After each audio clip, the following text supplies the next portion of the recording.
Po kur rekomandohet një marrëveshje paramartesore? Në çfarë raste? Vetëm në rastet ato që po përmendi deri tani që ke prona apo edhe në çdo rast, në çdo gjë që mund të kesh? Në qoftë se ti ke edhe prona ose një biznes. Se ka shumë shqiptarë që kanë hapur biznese këtu, edhe ato janë në rrezik. Se tani biznesi jot mund të jetë i vogël, nuk ke shumë, po në 5 vjet mund të bëhet një biznes shumë i madh. Edhe në qoftë se ti nuk e ke këtë kontratën, ajo biznesi do ketë vlerë.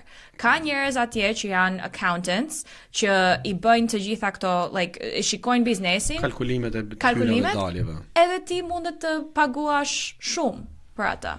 Po kur rekomandohet një marrëveshje pasmartesore? Në qoftë se çifti ka biseduar të ndahen. Në atë kohë unë gjithmonë them, në qoftë se keni biseduar ashtu, ose tani keni 2 prona edhe në biznes, edhe ti nuk kishte asnjë gjë më përpara, po edhe nuk bëre kontratën më përpara. Po tani keni biseduar që mundeni të dahemi, bëhet në atë kohë, ose ka disa herë njerëz vetëm thonë, unë kam të ardhura nga familje në Shqipëri, edhe unë do mbaj timen, ai do mbaj i vet, edhe neve duhet të bëjmë një kontratë, nuk e bëm kontratën më përpara se nuk dim, po duhet të bëjmë tani. Po pse janë më të vështira këto kontratat në ndarje martesës për të realizuar pastaj?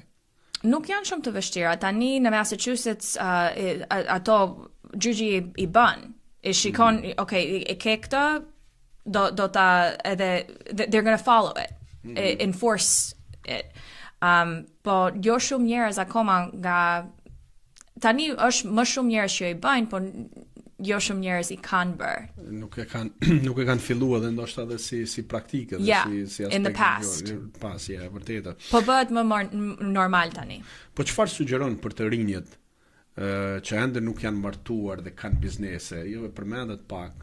Po i sugjeron që të drejtohen te një avokat familje dhe të bëjnë një kontratë të tilla, apo çfarë i sugjeron të rinjve, sidomos shqiptarëve që janë këtu në Massachusetts? I mean, i bën sikur biznesi do jetë i mbrojtur. Edhe është mirë të shkosh edhe të dish këto gjëra, të si education. Unë kam një klient tani që ka një biznes edhe ka një employee që po ndahet nga grua.